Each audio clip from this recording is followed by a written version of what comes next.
m'appelle Pierre Montel. J'ai plusieurs casquettes dans le milieu du spectacle vivant, dont celle de régisseur général ou directeur technique et celle de technicien son. Pour moi, le travail de régisseur, c'est de faire le lien entre, d'une part, les organisateurs de spectacles, d'autre part, les productions ou les artistes, et les équipes techniques. C'est-à-dire que tout le monde ne parle pas le même langage. Le rôle de régisseur, c'est de faire entendre tout le monde sur des besoins techniques, des contraintes financières ou des contraintes techniques et les demandes des artistes et des compagnies pour que tout le monde se mette sur un accord. J'ai aussi une casquette technicien son, régisseur son. Donc c'est autant faire un montage de sonorisation pour un événement que d'accueillir des compagnies, que de sonoriser des groupes en concert ou de faire aussi des enregistrements en studio ou des enregistrements en concert. Je fais un bac scientifique. Après, je me suis dirigé vers des études, c'est un IUT génie électrique, plutôt orienté informatique électronique. Et puis après, j'ai enchaîné des petits boulots. C'était pas la voie qui m'intéressait, donc j'ai enchaîné plein de petits boulots en ayant la musique en parallèle. À la base, je suis musicien, voilà, je suis bassiste et contrebassiste, ce qui m'a amené à mettre un peu les mains dans la technique et puis de fil en aiguille avoir des opportunités pour travailler d'abord en tant que musicien et puis en m'intéressant aussi voilà, aux autres tenants et aboutissants du métier, j'ai basculé plus en technique et aussi côté organisation, côté régie. Et donc c'est plutôt voilà, la passion de musicien qui après m'a guidé vers là où il y avait des opportunités. Qui ont fait que j'ai embrayé dans ce secteur-là et que j'y suis encore depuis 2006 maintenant.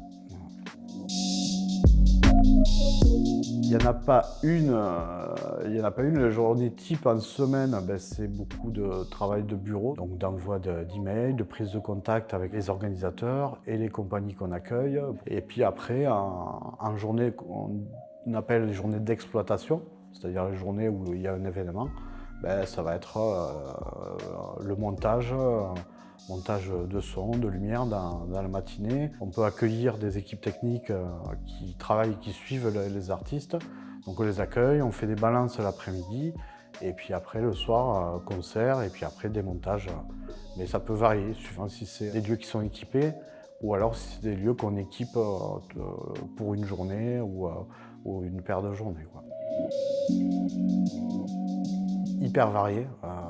Autant on peut travailler pour des salles de spectacle qui sont institutionnalisées, comme ici la scène nationale à Narbonne. Et en même temps, on peut être amené à être appelé par des mairies, par des groupes qui nous contactent aussi directement, et beaucoup d'associations qui travaillent dans le milieu culturel, comme ici Musical Soul ou On se bouge. Après, on intervient dans plein de lieux divers et variés. De la salle des fêtes du coin à des zéniths, d'intervenir en prison aussi, ça m'est arrivé d'aller faire des interventions. Et voilà, c'est hyper varié, il n'y a pas de lieu type. Il y a des lieux qui nous embauchent plus que d'autres, où on peut prendre des habitudes dans certains secteurs. Mais en général, c'est très très très varié. C'est un métier passion qui touche beaucoup de domaines, donc c'est assez varié. Il y a le côté technique et le côté un peu... voilà, quand on aime ça, voilà, ça encourage. Il y a aussi un côté humain qui est hyper important, quoi. Pour moi, c'est la grosse partie du métier, quoi, de technicien en tout cas. Et après, pour ce qui est des inconvénients, c'est un peu les inconvénients de l'avantage, c'est que voilà, c'est un métier passion, donc on peut y passer beaucoup de temps, voire trop de temps. On peut y passer beaucoup d'énergie, voire trop d'énergie. Et puis il y a un côté un petit peu insécure, où il faut être présent, où comme on n'a jamais un seul employeur, donc il faut répondre à beaucoup de sollicitations.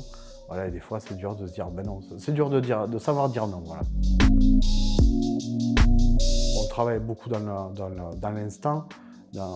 avec des gens qu'on ne connaît pas forcément hyper bien, où il y a du stress, il y a aussi beaucoup d'ego qui est en jeu. Voilà, des fois, ça peut être un petit compliqué. Et ce qui, pour moi, est vraiment le plus important à garder, c'est le facteur confiance. Savoir accueillir les gens, être rassurant. Quand il y a des problèmes, il y a toujours des imprévus, il y a toujours des problèmes. Quand on a confiance en les gens avec qui on travaille, tout va mieux, tout coule. Et c'est pour moi, voilà, c'est au-delà des compétences techniques, c'est vraiment savoir cultiver cette relation de confiance avec les gens avec qui on intervient.